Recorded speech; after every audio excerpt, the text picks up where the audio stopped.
இன்றைய தியானம். அவன் தன்னை நீதிமான் என்று காண்பிக்க மனதாய் இயேசுவை நோக்கி, எனக்கு பிறன் யார் என்று கேட்டான். லூக்கா 10:29. ஆண்டவரும் இரட்சகருமாகிய இயேசு கிறிஸ்துவின் நாமத்தினாலே இந்த காலை வேளையிலே இன்றைய தியான நிகழ்ச்சியின் வாயிலாக உங்கள் ஒவ்வொருவரையும் சந்திப்பதில் நான் கிறிஸ்துவுக்குள் மிக்க மகிழ்ச்சி அடைகிறேன். பிரியமானவர்களே, ஆண்டவராகிய இயேசு கிறிஸ்துவிடம் ஒரு நியாய சாஸ்திரி கடந்து வந்து, போதகரே, நித்திய ஜீவனை சுதந்தரித்து கொள்ளும்படிக்கு நான் என்ன செய்யணும் அப்படின்னு கேட்குறான். கர்த்தராகிய இயேசு கிறிஸ்து அதற்கு, நியாயப்பிரமாணத்தில் என்ன எழுதியிருக்கிறது, நீ வாசித்திருக்கிறது என்ன அப்படின்னு கேட்டார். அவன் பிரதியுத்தரமாக சொல்கிறான், உன் தேவனாகிய கர்த்தரிடத்தில் உன் முழு இருதயத்தோடும் உன் முழு ஆத்மாவோடும் உன் முழு பலத்தோடும் உன் முழு சிந்தையோடும் அன்பு கூர்ந்து உன்னிடத்தில் அன்பு கூறுகிறது போல பிறனிடத்தில் அன்பு கூறுவாயாக என்று எழுதியிருக்கிறது என்றார். கரெக்டாக பதில் சொல்கிறான். அவர் அவனை நோக்கி, நிதானமாய் உத்தரவு சொன்னாய், அப்படியே செய், அப்பொழுது பிழைப்பாய் என்றார். திரும்ப பாருங்க, இவ்வளோ பேசின பிறகு திரும்பமாக 29ஆம் வசனத்தில் அந்த நியாயசாஸ்திரி தன்னை நீதிமான் என்று காண்பிக்க மனதாய், அவன் என்ன கேட்குறான், ஆண்டவரே, எனக்கு பிறன் யார், எனக்கு பிறன் யார் அப்படின்னு கேட்குறான். இயேசு அதற்கு 30ஆம் வசனத்திலிருந்து 37ஆம் வசனம் வரைக்கும் ஒரு காரியத்தை சொல்லிட்டு வர்றார். அவன்கிட்ட நமக்கு தெரிஞ்ச வேத பகுதி தான். எருசலேமிலிருந்து ஒரு மனுஷன் எரிகோவுக்கு போகிறான். போகும்போது கள்ளர் கையில் அகப்பட்டுட்டான். அவங்க என்ன பண்ணுறாங்க, அந்த கள்ளர்கள் அவன் வஸ்திரத்தை உறிஞ்சிட்டாங்க, அவனை காயப்படுத்துகிறாங்க, குற்றுயிராக விட்டுட்டு போயிட்டாங்க.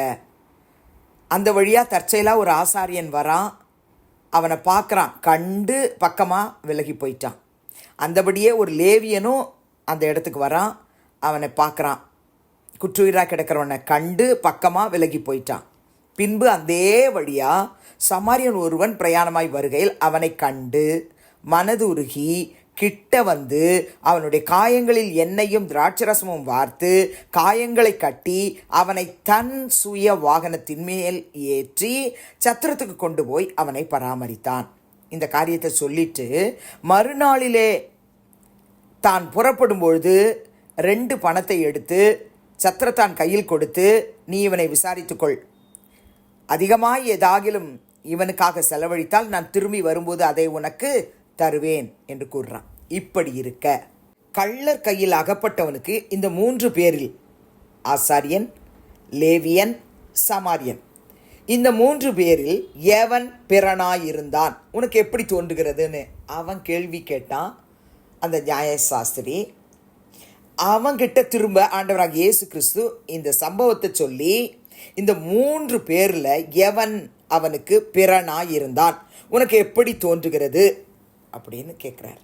அதற்கு அவன், அவனுக்கு இரக்கம் செய்தவனே என்றான். அப்பொழுது இயேசு அவனை நோக்கி, நீயும் போய் அந்தபடியே செய் என்றார். அப்போது நமக்கு பிறன் யார் அப்படின்றத நாமும் கூட இந்த நாளிலே அறிந்து கொள்ள வேண்டும். கர்த்தராகிய தேவன் நம்மேல இறக்க வச்சதுனால தான் நம்ம ரட்சிக்கப்பட்டிருக்கிறோம்.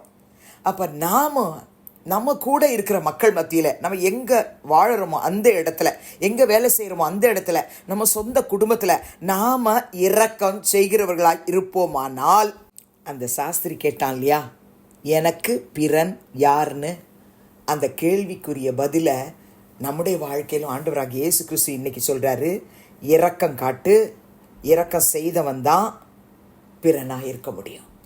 உங்கள் வாழ்க்கையில் ஒரு தருணத்தை கர்த்தர் கொடுக்குறார். ஒரே ஒரு வாழ்க்கை தான் நம்ம வாழ போகிறோம் பிரியமானவர்களே. இந்த ஒரு வாழ்க்கையில் நம்ம நீதிமானான்னு நினச்சிக்கிட்டு இருந்த நாட்கள் போதும். நம்ம ஆசாரியனை போல கண்டும் வழி விலகி போன நாட்கள் போதும். லேவியனை போல பார்த்தும் பார்க்காத மாதிரி விலகி போன நாட்கள் போதும். இந்த சமாரியனும் கிட்ட வந்து அவன் காயங்களை கட்டி, அவன் காயங்களில் எண்ணெய் ஊற்றி திராட்சரசம் வார்த்து காயங்களை கட்டி அவனை சுய வாகனத்தின் மேல் ஏற்றி சத்திரத்துக்கு கொண்டு போய் அவனை பராமரித்தானே, அந்த சமாரியனை போல நீங்களும் நானும் இரக்கம் செய்கிறவர்களாக இருப்போம். ஆனால் பிரியமானவர்களே, இயேசு கிறிஸ்து சொன்ன அந்த சம்பவத்தில் இரக்கம் காண்பித்த அந்த சமாரியனை போல நீங்களும் நானும் இரக்கம் காண்பிக்கணும்னு கர்த்தர் சொல்கிறாரு. அப்படி காண்பிப்போமானால் இயேசு சொன்ன வார்த்தை நம்முடைய வாழ்க்கையில் நிறைவேறிற்று. அவன்கிட்ட என்ன சொல்கிறார் அந்த நியாயசாஸ்திரி கிட்ட? நீயும் போய் அந்தபடியே செய், இரக்கம் காட்டுன்றார். அவ்வளோதான். அன்பு சகோதர சகோதரிகளே, கர்த்தராகிய இயேசு கிறிஸ்து வரும் நாட்கள் மிக மிக சமீபம் என்று சொல்கிறாங்க. நம்ம வாசல் அருகே வந்துட்டாரு. நம்ம எல்லாம் ஆயத்தமாக இருக்கிறோம். நம்ம ஆசாரியனை போல இருக்கிறோமா? லேவியனை போல இருக்கிறோமா? சமாரியனை போல இருக்கிறோமா? இரக்கம் செய்கிற சூழ்நிலை நமக்கு அருகிலே இருக்குது. நமக்கு கூட இருக்கிறவங்க, நம்ம பார்க்குறவங்க, அனுதினமும் பார்க்குறவங்க, அவங்க எத்தனை தவிப்போடு இருக்கிறாங்க. அவங்க மத்தியில் நாம் இரக்கத்தை செய்கிறவர்களாக இருக்கிறோமா? மத்தேயு எழுதின சுவிசேஷம் 5ஆம் அதிகாரம் 43-44 இயேசு கிறிஸ்து சொல்கிறார், உனக்கு அடுத்தவனை சிநேகித்து உன் சத்துருவை பகைப்பாயாக என்று சொல்லப்பட்டதை கேள்விப்பட்டிருக்கிறீர்கள். ஆனால் நான் உங்களுக்கு சொல்கிறேன், இயேசு சொல்கிறார், உங்கள் சத்துருக்களை சிநேகியுங்கள், உங்கள் சபிக்கிறவர்களை ஆசீர்வதியுங்கள், உங்களை பகைக்கிறவர்களுக்கு நன்மை செய்யுங்கள், உங்களை நிந்திக்கிறவர்களுக்காகவும் உங்களை துன்பப்படுத்துகிறவர்களுக்காகவும் ஜெபம் பண்ணுங்கள். நாம் அப்படி வாழ ஆண்டவர்கிட்ட இரக்கம் கேட்கலாமா? பரலோக பிதாவே, இயேசுவின் நாமத்தில் இந்த காலையிலே உம்முடைய சமூகத்துக்கு நாங்கள் வருகிறோம். லூக்கா 10:29 உம்மிடத்திலே வந்து அந்த மகன் எனக்கு பிறன் யார் என்று கேட்டான். ஆண்டவரே, தன்னை நீதிமானா காட்டிக்கொள்ளணும்னு மனதுள்ளவனாய் வந்து கேட்டான். நாங்கள் அப்படி இல்லை ஏசப்பா. நாங்கள் ஆயக்காரனை போல எங்களை தாழ்த்தி ஒப்பு கொடுக்குறோம்.